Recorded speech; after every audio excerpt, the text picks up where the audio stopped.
हरिओम जय जगन्नाथ जय पंचसखा जय श्री अच्युत।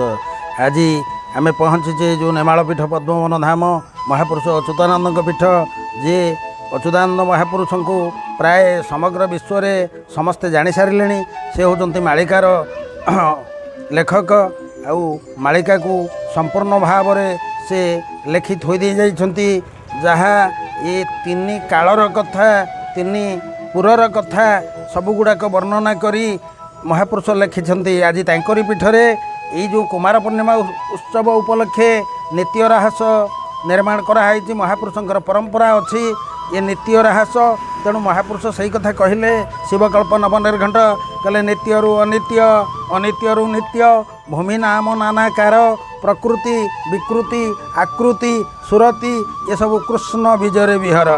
तेणु ये जो कृष्ण तत्व को जागृत करवा उद्देश्य रे महापुरुष अच्युतानंद ये नित्य राहस उत्सव निर्माण करते पीरियड भितर जहाँ से जुगुरु चाली चाली ए जाए आसी।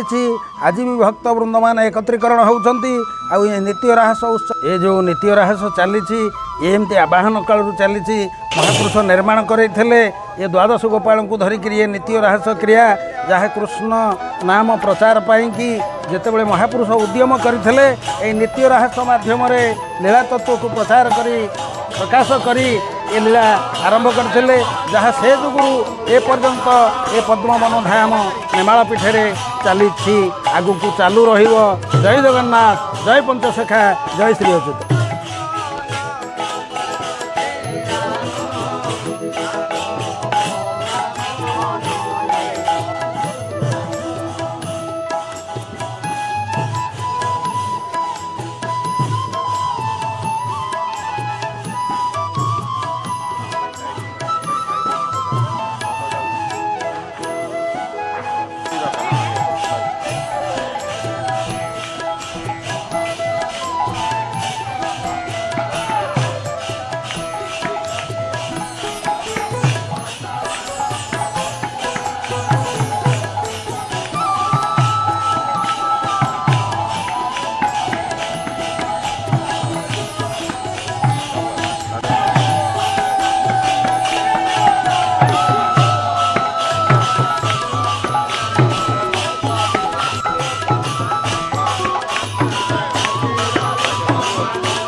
Yeah.